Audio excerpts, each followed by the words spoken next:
નવજીવન પરિવારનો ખૂબ ખૂબ આભારી છું. બહુ સુંદર મજાનું આયોજન કર્યું.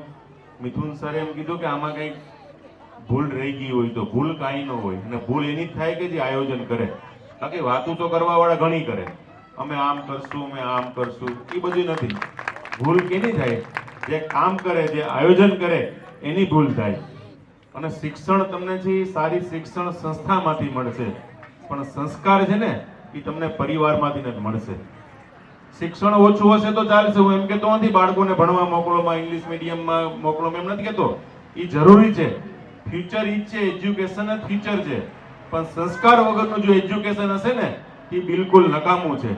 અને સંસ્કાર ક્યાંથી મળે? આપણા પરિવારમાંથી, દાદા દાદીમાંથી મળે. કેમ કે મા બાપ તો અત્યારે બહુ કેસ તો એમ ખોટું લાગશે કે માયું તો મોબાઈલમાં ને બાપા બધે બહાર, ઘરમાં હોય કોણ? એક મોબાઈલ છોકરાને આપી દીધો હોય, એ ખૂણામાં બેઠો રહે. દાદા દાદીને કોઈ પૂછતું નથી. પણ સુંદર મજાનું આયોજન કર્યું. જ્યારે મારી એન્ટ્રી થઈ ત્યારે જ મેં કીધું તમે કંઈક નવો કરવાનો પ્રયત્ન કર્યો છે, અને એમાં તમને બહુ સારામાં સારી સફળતા મળી. એ કાંઈ માજી પણ બોલ્યા હતા ને કે વહુ ક્યાં વારો આવે છે અમારો ક્યાં જવાનો. આ સાચી વાત હતી. આપણે કોઈની નિંદા નથી કરતા, પણ ભેગા રહેતા હોય તો ને. બાકી તો ઉપર નીચે મકાન હોય તો નોખા હોય, કે ગામમાં નોખા હોય. ઘણા બધા એવા નથી દાદા દાદી. એને પણ હું વિનંતી કરું છું, એના પરિવારના માધ્યમથી, આ સ્ટેજના માધ્યમથી, સ્કૂલના માધ્યમથી, જ્યારે પણ આવો પાછો પ્રોગ્રામ હોય ત્યારે અવશ્ય આવો.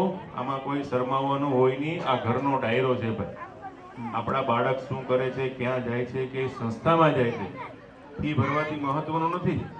અહીંયા આવો, એની સાથે હળી મળીને રહે તો ખબર પડે કેવું આયોજન કર્યું છે. હું ફરી એક વખત, બહુ સમય નથી લેતો, અમારો તો જમવાનો ટાઈમ નથી થયો, પણ જેનો થઈ ગયો એટલે ઉતાવળ હોય.